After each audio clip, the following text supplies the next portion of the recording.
Okay, I would like to welcome everyone in my little Diamond 20 today. This is a demonstration video on a standard approach versus a short approach. We're heading northeast right now. Beautiful view of Carvin's Cove off to the left and Tinker Mountain straight ahead. That's Reed Mountain off to the right, and the interstate kind of goes off to the right on up past Tinker Mountain on up the Shenandoah Valley. Just give you an idea where you are. We're going to be making a right turn here, about 2 to 3 miles off the runway. This is called our base leg. We're squaring off to the runway 24, which is the compass heading 240. That's how those runways work as far as the big numbers that you see. What we're going to do is we're going to turn right back onto our final approach. Square off here, look both directions, make sure we're clear. Like I say, this is not a training video because I am not a certified instructor just yet. So this is purely for demonstration purposes only. Now we're going to make a right turn. You can see the airport coming into sight. Peters Creek Road coming on our right side. And we're at the top of Peters Creek Road around First Team Auto Mall where Peters Creek intersects with Williamson Road. And we're going to go ahead and put on full flaps when we know we can make the end of the runway. You don't want to put on full flaps until you know you can glide all the way into the runway. So we're kind of making a standard approach in. We came around at a little over 2,000 feet at 2 to 3 miles out, and we're going to set up our glide slope on our way in.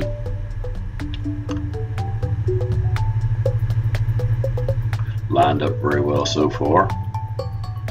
Keeping the airspeed down around 70 knots. That's a little fast for this airplane, but I'm a little quick on my approaches. So actually you can make this approach at 60, but in case you hit a wind shear or something like that, I like to have just a little bit more airspeed.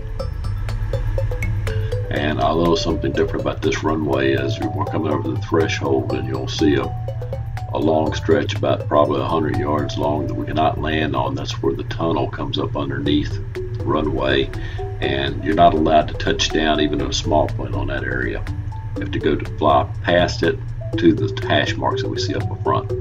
As you see the arrows coming up, that's what the part I'm talking about. We're not allowed to land on. You can take off on that, but you can't land on it. So we'll fly across that, come past the hash marks where we're legal to land, chop the power, pull back on the stick, and slide it on in runway 24.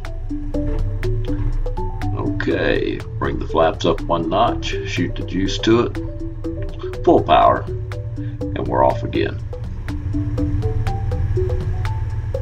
Now I'm going to show you what we call a short approach, and we're going to start that on the other side of the airport, on the south side of the airport, in just a couple seconds here. A little bit different. We're going to come in about a half mile off the end of the runway at the same altitude. And I'm going to give you some ideas of what you're flying over right now. We're making a left turn. We're going to go parallel coming up Hirschberger Road. We got WDBJ Channel 7 down off to our, below us on the left, and we got Valley View off to the right. And we're on the same angle. We're still heading northeast. However, we're on the south side of the airport.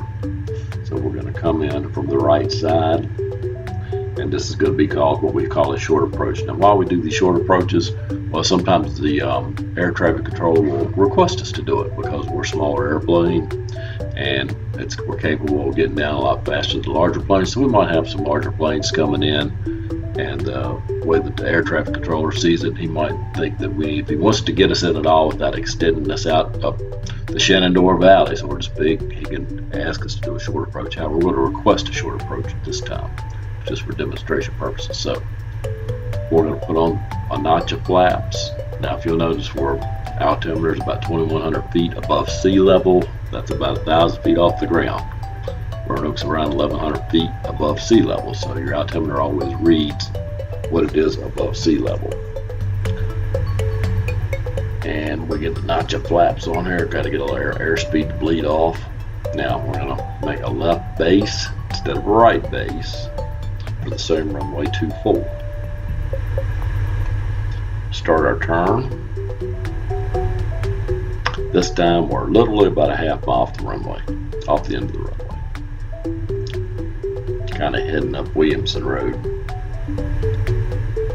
underneath us.